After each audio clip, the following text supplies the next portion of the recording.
11월 4일 하나님께서 주시는 말씀은 여호수아 18장 1절에서 9절 말씀입니다.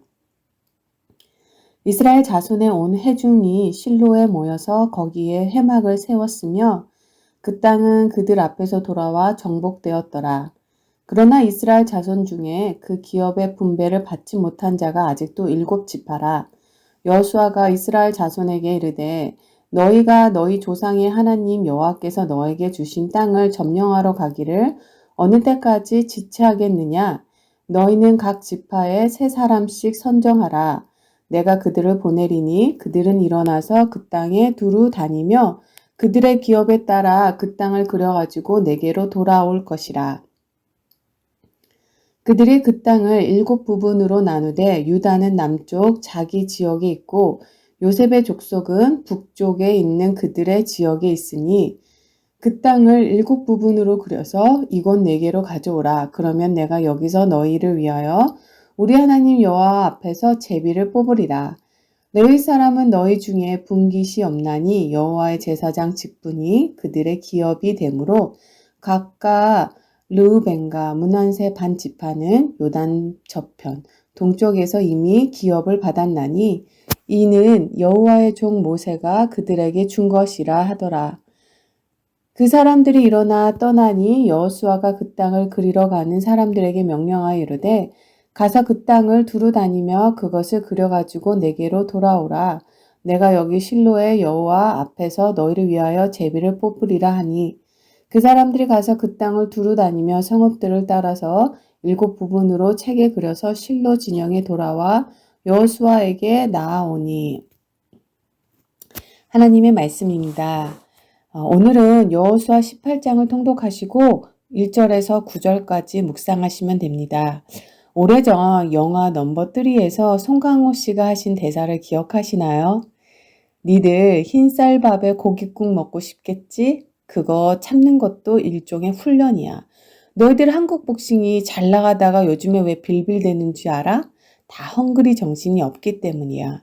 옛날에 말이야, 다 라면만 먹고도 챔피언 먹었어. 지금은 그 영화를 상영할 때보다 더 풍족한 시대임은 틀림이 없습니다. 모든 것이 풍족하고 여유가 있다 보니까 이전에 가졌던 헝그리 정신이 점점 사라져가고 있죠. 먹고 살만해지니까 사람들이 유약해지고 편안한 것을 더 좋아하는가 봅니다. 굳이 애써 구하지 않아도 이미 주어지는 좋은 환경 속에서 묻혀서 살아가다 보니까 젊은이들에게서 열정으로 가득 찬 모습을 찾아볼 수가 없고요. 사람들도 대충 쉽게 편하게 살려고 합니다. 18절 1절에서 4절까지 보면 이스라엘 공동체 속에서 이해할 수 없는 모습을 발견하게 되죠. 하나님께서 가나안 땅을 그들에게 기업으로 주셔서 그들이 그토록 동경하고 바라던 가나안 땅에 들어가게 되었는데요. 이제 그들에게 남은 과정은 그 땅에 들어가서 취하기만 하면 되는 거였어요. 그런데 이상한 것은 7지파에게 속한 많은 사람들이 하나님께서 그들에게 기업으로 주신 땅을 밟으려고 하지 않았다는 것입니다.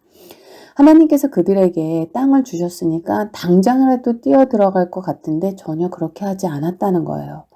3절에서 이스라엘 자손들에게 너희가 너희 하나님 여호와께서 너에게 주신 땅을 점령하여 가기를 어느 때까지 지체하겠느냐 그렇게 책망합니다.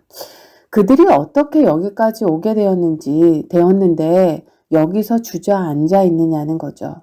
너무 쉽게 만족해버리는 것이 문제였습니다. 물론 광야를 벗어난 것만으로도 전쟁을 하지 않는 것만으로도 만족할 수 있겠죠.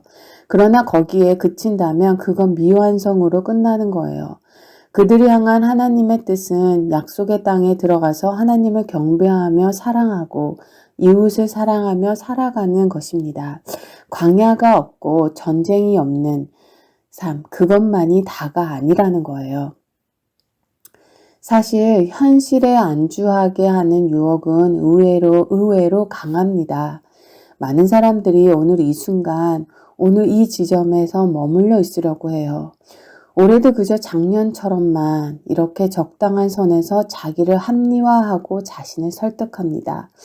그러면서 이 정도면 괜찮아 이렇게 생각하면서 더 이상 나아가지 않는 거예요.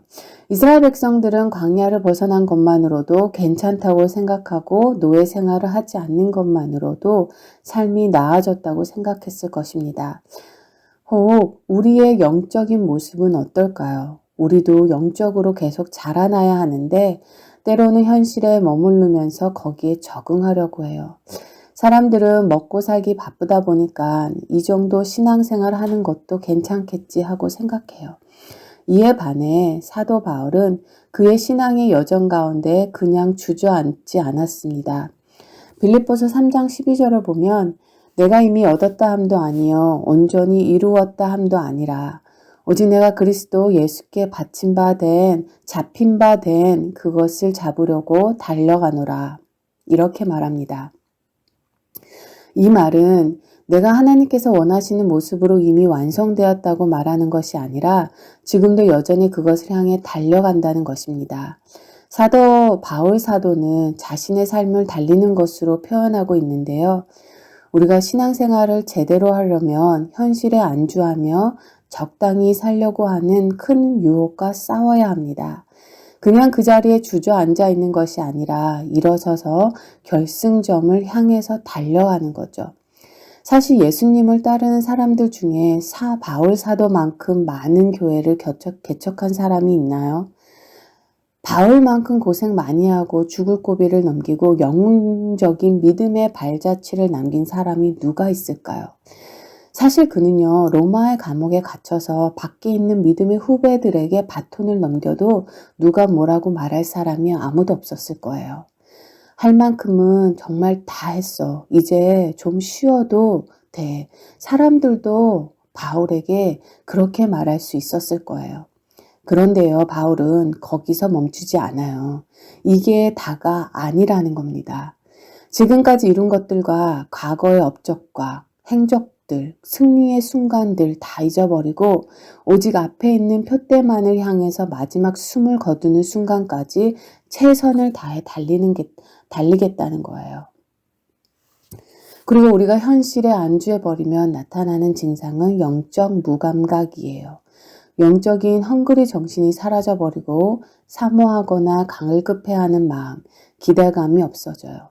우리가 기회주의자가 되어서도 안 되겠지만 하나님께서 주신 기회를 쉽게 포기해 버려서도 안 되는 법입니다. 여호수아는 각 지파마다 뽑아서 그들이 차지할 기업으로 땅들을 돌아보고 지도를 그려오라고 8절에서 말합니다. 8절에서 여호수아가 이렇게 말합니다. 가서 그 땅을 두루 다니며 그것을 그려 가지고 내게로 돌아오라. 가서 보고 지도를 그려오라고 명령합니다. 즉 현장 체험을 하고 오라는 거죠. 이것은 안일함에 빠져 있는 그들에게 약속의 땅에 대한 자극을 주기 위함이었어요. 여호수아는 그들이 여호수아의 명령을 따라 그 땅을 밟으며 이것저것으로 다니는 동안 그들의 마음 안에 소원이 일어나기를 원했던 거죠. 아직까지 본 적이 없으니까 그 땅이 얼마나 좋은지 몰랐던 거예요. 다시 우리가 현실에 만족하고 이제는 여기는 지금 눈앞에 있는 것이 우리가 현실에 만족하는 이유는요. 이제 여기 지금 눈앞에 있는 것이 전부라고 생각하기 때문입니다. 더 좋은 것이 기다리고 있음을 보지 못하기 때문이에 그렇게 행동할 수밖에 없는 거죠. 그래서 눈으로 본다는 것은 중요합니다. 본 것이 있으면 쉽게 안주할 수 없기 때문이죠. 가야 할 목표가 무엇인지 분명히 알기 때문에 그것을 본 사람은 주저앉을 수 없다는 말이에요. 미국의 믿음의 사람들이 만났을 때 종종 이런 말을 하죠. The best is yet to come. 가장 좋은 것은 아직 오지 않았어. 이것은 믿음을 표현하는 거예요. 왜 믿음이 중요합니까? 믿음은 보이지 않는 것을 볼 수 있게 하기 때문이에요. 그래서 믿음의 눈을 가진 사람들은 기대감을 가지고 삽니다. 하나님이 보여주시는 것이 있기 때문이죠. 그래서 히브리서 11장 1절을 보면 믿음은 바라는 것들의 실상이요 보이지 않는 것들의 증거다 기록하고 있어요. 다시 본문으로 돌아가서요. 이스라엘 백성들을 가나안으로 이끌어가는 리더로 여호수아를 세운 이유로 가장 먼저는 저는 그가 기도하는 사람이었기 때문이라고 생각합니다. 출애굽기 33장 1절에 보면요. 모세는 진으로 돌아오나 눈의 아들 젊은 수종자 여호수아는 회막을 떠나지 아니했다. 말을 기록하고 있어요. 그만큼 여호수아는 기도의 사람이었다는 거예요. 그리고 여호수아를 이스라엘 백성들을 가나안으로 이끌어가는 리더로 세운 또 다른 큰 이유는 바로 그가 보았기 때문입니다. 그런데 이 두 가지는 결국 하나예요. 왜냐하면 우리가 기도 가운데 하나님께서 우리에게 주시는 은혜는 우리 믿음의 눈을 열어서 남들이 보지 못하는 것을 보게 하시는 거예요. 하나님께서 우리에게 보게 하시는 걸 통해 하나님은 우리를 이끌어 가세요. 정말 보게 되는 것이 은혜입니다. 여호수아가 사람들에게 그 땅을 그려가지고 내게로 돌아오라. 이 말씀이 이 아침에 우리에게 도전이 됩니다. 하나님도 우리가 우리의 인생을 보고 그려보기를 원하시는 거예요. 하나님은 우리가 보는 것이 우리 삶의 비전이 되기를 원하십니다. 우리가 사는 이 땅이 전부가 아니죠. 우리의 삶의 영역 속에 하나님께서 하시는 일이 얼마나 광대한지 우리는 사실 알 수 없어요. 그러나 하나님께서 이 땅 가운데 우리에게 여러 영역을 보게 하시면서 비전도 주시고요. 하나님 나라에 대한 꿈을 갖게 하기 위해서 우리에게 정말 다양한 것들을 보여주세요. 그러니까 선교지에서 때로는 가서 공간적인 개념을 계속 넓혀야 하고요. 우리 삶 속에서도 우리를 통해 하나님이 하시는 일들을 일일이 볼 수 있게 위해서 함께 기도하셔야 합니다. 그것이 우리가 이 새벽에 하나님의 말씀을 읽고 하나님 앞에 기도의 자리로 나오는 이유일 것입니다. 하나님께서는 오늘도 우리의 눈을 여셔서 장래의 기업의 풍성한 것을 보게 하세요. 아직도 정복해야 할 땅이 아직 많고요. 하나님 우리가 가야 하는 곳이 어딘가를 구체적으로 보여주시기를 원하십니다. 우리가 여기 앉아있지만 우리가 기도하는 가운데 하나님은 우리의 믿음의 눈을 여셔서 우리로 하여금 구체적으로 보게 하시고 우리가 본 것을 비전으로 세우게 하시고 또 우리를 이끌어 가실 것입니다. 오늘 이 아침 언제부터 내 삶이 멈추어 버렸는지 점검하고 다시 한번 도전하시기를 부탁드립니다. 18세기 미국 대각성 운동 주도적인 역할을 했던 조지 휘트필드가 이런 말을 남겼어요. 녹슬어서 없어지는 사람이 아닌 닳아서 없어지는 사람이 되기를 원합니다. 적당하게 만족하며 살지 않기를 바라고 더 깊은 은혜와 비전을 갈망하는 마음이 불같이 일어나는 그런 복된 하루 되기를 주님의 이름으로 간절히 기도합니다. 아멘.